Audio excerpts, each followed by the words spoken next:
Hello YouTube, welcome guys here and welcome to today's video. So a lot of you asked me what the Nevurian Empire really is and if I could tell you guys more about it, and let me tell you, yes, I definitely can. And so we will start a new video series about the Nevurian Empire, starting with its history and a small introduction in today's video. But make sure, if you haven't subscribed to this channel yet, to do so, because it is free but would help me a lot and you won't miss any videos in the future. So grab yourself a drink and enjoy the video.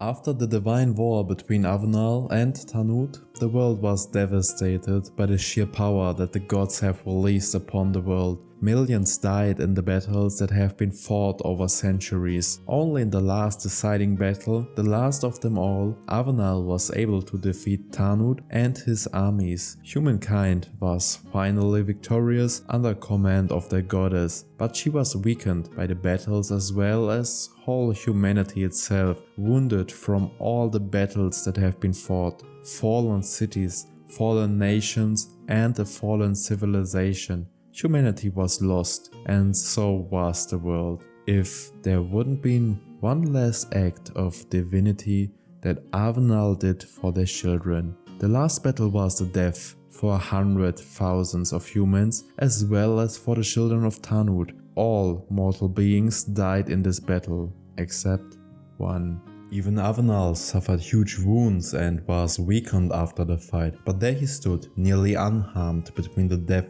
surrounding him, the only human survivor of the last battle, the man that would be known by the world as the God Emperor.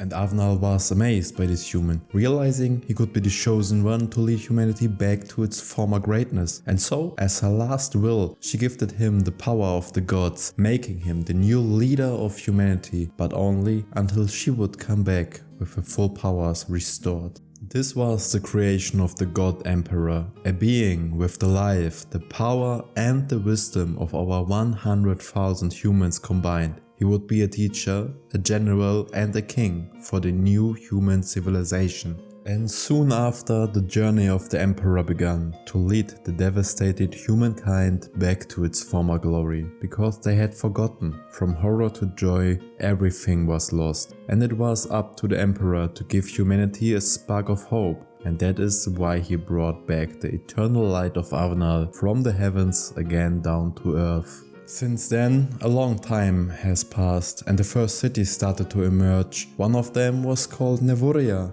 which means Holy Hill in an ancient Nevurian language, and it was the place where the Emperor had chosen the local humans worthy enough to become the children of Avenal. But over the centuries, the people have found new land here and there, which led the culture to expand within the old territory. The expansion caused more big cities to emerge that competed with each other only to gain the affection of the Emperor and Avenal.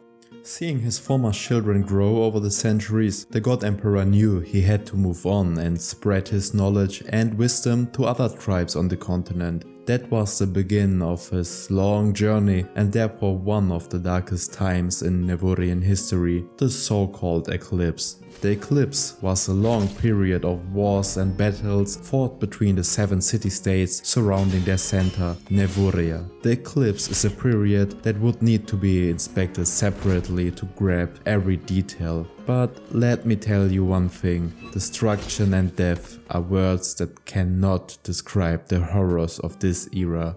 On the brink of the collapse of civilization, the Emperor came back and teach the people advanced knowledge about society, governance, religion, military and even the art of kinetics, which caused the city-states to ally and to form the first Nevurian kingdom. And so the first Nevurian kingdom was founded out of the 7 city-states, which compared to other regions on the continent were like individual kingdoms itself. It was the beginning of the Evelite conquest, which caused the Nevurians to conquer nearly every surrounding kingdom and nation. The god Emperor was their father, their king and their general, and so he led his armies to victory after victory. Since the Nevurians now were able to master the art of kinetics, there wasn't a serious threat and the conquest couldn't be stopped by anyone yet.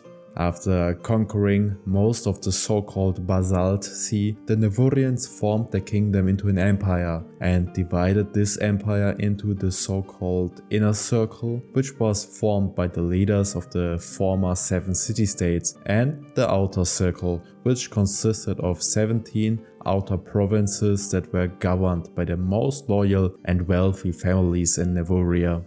And as they tried to expand further to the west and conquering the huge mountainous area of the Moz Mountains, the Nevurians found an enemy that wasn't easy to be defeated. The so-called Mozi seemed to be immune against the newly learned magic and were not even human, so the battles were hopeless, and even if the Nevurians had strength in numbers, they didn't stand a chance against the superior use of the kinetical arts that the Mozi used against them. But luckily for Nevuria, the Mozi, hidden in the caves and tunnels, feared the light and the sun and thought of the Nevurians as the chosen nation to conquer the sun. So the Mozi proposed an alliance to the Nevurians for eternity and became their biggest trading partner, since their tunnel system among the Moz Mountains could be used as a trading road between nations that would never be in contact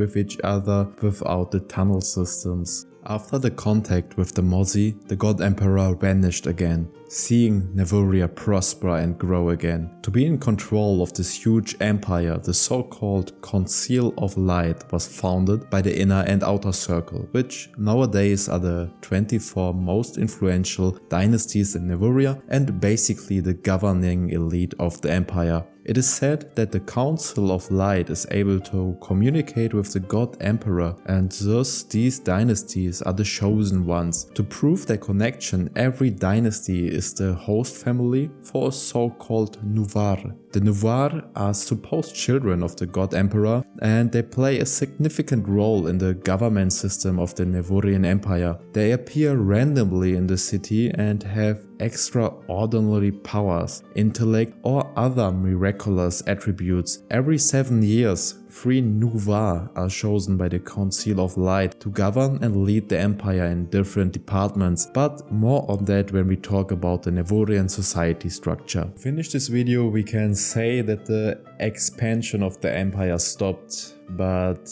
there is a last war going on in the north, where the Rendanian nomad kingdoms prove to be a strong enemy, as they have established their own form of kinetics, and also the harsh cold climate seems to be a problem for the Nevurian military so far. And yeah, Nevuria has a lot of dark sides as well that we didn't talk about yet. You don't think all these conquered countries wouldn't revolt at all? All these people that got enslaved? It's not official content in Nevurian libraries, but I heard a lot of stories and rumors that you might be interested in hearing. Please comment below if you have any questions to this video or any questions at all, and just let me know what the next video should be about, like the society structure or the magic that is used in Nevuria. Maybe there are totally other topics that you're interested in, like the religion or major battles and